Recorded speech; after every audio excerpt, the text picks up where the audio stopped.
It is game 94. You know this because you checked the schedule app on your phone at 6:47 this morning while sitting on a toilet in a hotel room in Cincinnati trying to remember which city you were in. The wallpaper confirmed it. You have been in 14 cities in 22 days. Your internal clock has completely surrendered.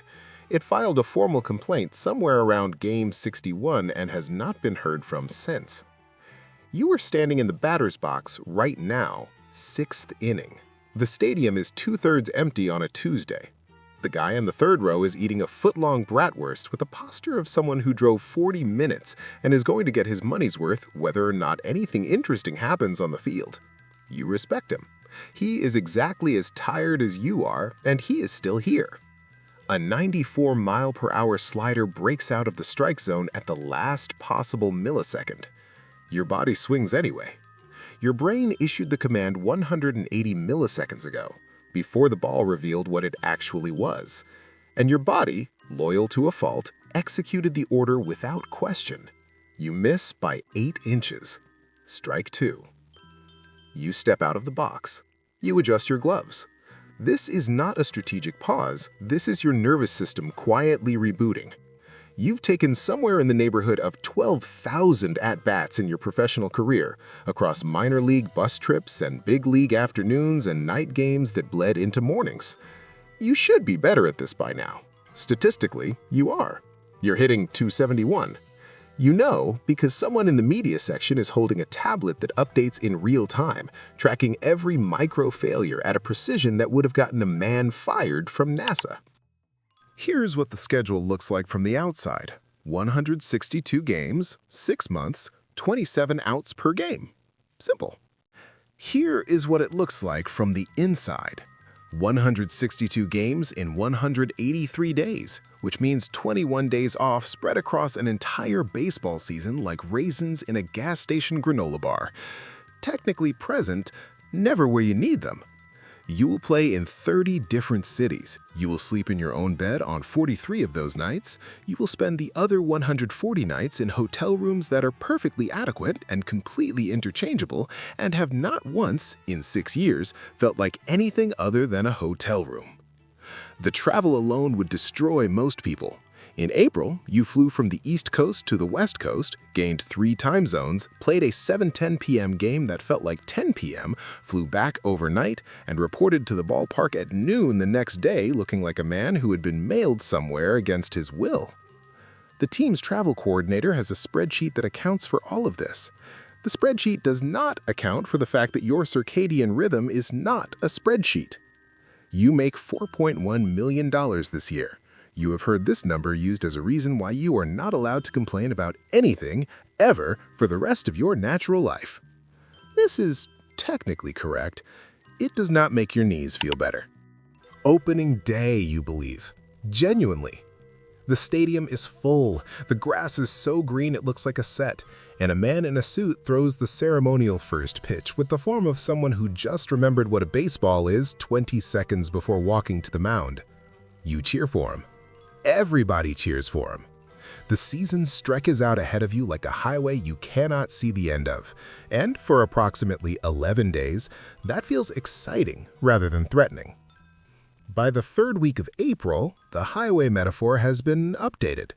It now feels like a highway you cannot see the end of, and you have been driving for 16 hours, and the passenger's seat is occupied by your hamstring, which made a sound 2 days ago that your body has filed under concerning but not yet catastrophic. The training staff evaluates your hamstring every morning. They ask you to rate your pain on a scale of 1 to 10. You say 3. They write down 3. Nobody in the history of professional baseball has ever said 7 or above and expected to play the next game, so the number 3 has quietly become a culturally agreed-upon fiction, meaning somewhere between fine and not fine. You play. It is June 18th, Game 67. You are in the 6th week of a stretch that features 1 off day. 1. You have played in heat indexes of 103 degrees and in a stadium where the air conditioning broke before a Sunday afternoon game in Tampa, which is essentially playing baseball inside a mouth. You hit a wall in June that everyone who plays this sport hits, and nobody adequately describes to you before your first full season. It is not injury, it is not fatigue in the way that word is used by normal people who have slept 8 hours and feel bad about being tired. It is a specific kind of depletion that occurs when your body has been asked to perform explosive athletic movements every single day for 10 straight weeks. Your fast twitch muscle fibers have begun to organize. They have formed a committee. The committee's primary recommendation is rest, and they will be submitting their findings indefinitely. Your batting average has dropped 14 points in the last 18 games. Your manager calls you into his office. He is a reasonable man. He has managed 2,000 Major League games and has seen this happen to better players than you. He tells you to trust your mechanics. You nod. You go back to the cage and hit off a tee for 45 minutes, which is the baseball equivalent of going for a walk when your life is falling apart. It doesn't solve anything, but it's something to do with your hands. That night, you go 2 for 4 with a double that you hit on a ball you had no business hitting. Your barrel arrived a quarter-second late, and somehow it worked. The analytics department will spend 20 minutes debating whether that was skill or variance. You will spend 0 minutes debating it. The result counts, regardless of the explanation. Nobody tells you about the laundry situation. Your uniform, the pants, the jersey, the socks, the undershirt, is washed and pressed by the clubhouse staff every single game. This is a luxury you will not fully appreciate until the day it isn't happening, which will occur if you ever play winter ball in a league where the laundry situation is figure it out. You have been spoiled by professional laundry. You are not ashamed of this. The food is another logistical miracle you have stopped noticing. The spread in the clubhouse after games covers every conceivable nutritional requirement. There is a chef. There is a protein station. There is a man whose job involves monitoring your body composition on a bi-weekly basis and suggesting modifications to your diet with the enthusiasm of someone who has personally never eaten a Cracker Jack and is glad about it. You eat well. You sleep poorly. You travel constantly. These 3 facts exist in permanent, irresolvable tension, and the season will not wait for you to resolve them. In September, with the roster expanded, a rookie arrives from AAA. He is 23 years old. He is vibrating with a frequency that you remember from your own call-up. Pure, barely contained disbelief that this is actually happening. He asks you how you stay sharp this late in the season. You tell him routine. You do not tell him that routine is mostly a story you tell yourself so you don't sit down and think too hard about what you're asking your body to do for the 147th consecutive day. It is a Sunday in late September. 14 games remain. Your team is 2 games out of a wildcard spot, which means every game from here forward carries a weight that the previous 148 were already carrying, except now everyone is willing to admit it out loud. You are in the on-deck circle. Your right shoulder, the one that required an injection in August, the one the team doctor described as manageable with the carefully chosen delivery of a man who knows what manageable actually means, is sending you a message. The message is not subtle.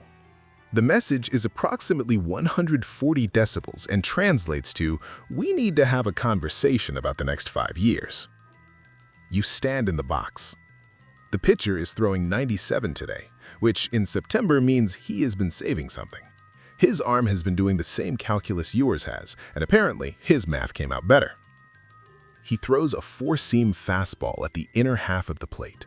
Your hips fire before you've consciously decided anything. The bat comes through the zone. The ball leaves the barrel at 107 miles per hour.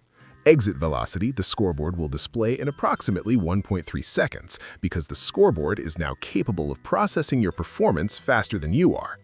The ball clears the left field wall by 12 feet. You watch it go.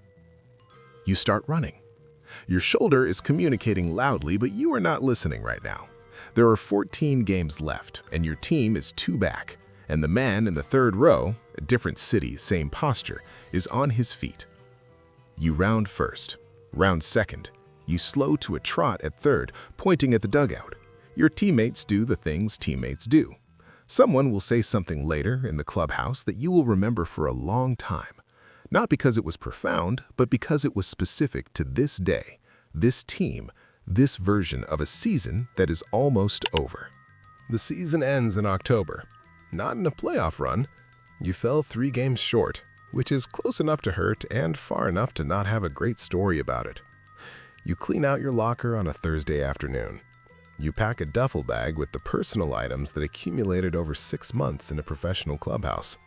A half-used jar of pine tar, a phone charger that is not yours, 3 hair ties belonging to no one, and a photograph of your daughter taken at a home game in June where she was looking at the hot dog vendor instead of the camera. The flight home is quiet. You sit in a window seat. You were 5'11" and 195 pounds, and the window seat on a commercial aircraft was designed for someone with 20% less of both. You fold yourself in without complaint. After 162 games, this registers as a mild inconvenience rather than an actual inconvenience. Your body, over the next 3 weeks, will do something you have no better word for than decompress. Things that were tight will loosen. Things that were loud will quiet down. The shoulder will still need attention. The hamstring will require a conversation with a specialist who will use an ultrasound machine and then use the word adhesions in a tone that suggests this is your fault. You will spend the off-season doing the work that makes next season possible. Conditioning, mechanics, film, conversations with the hitting coach about adjustments. You will eat well and sleep 8 hours and feel for the first time since March like a person who is operating at a factory-recommended capacity. And then, sometime in late January, you will walk into a spring training facility in Arizona or Florida, and the smell of cut grass and baseball leather will do something to your brain that no amount of rational awareness can prevent. And you will think, I'm ready. You are not ready. You will never be ready. Ready is not the point. The point is 162 gangs, and the only way out is through. And you have been through before, and you will be through again. And somewhere on the other side of Game 94 is a man in a half-empty stadium eating a bratwurst and watching you like you were the most important thing happening on a Tuesday in Cincinnati. He drove 40 minutes. The least you can do is show up.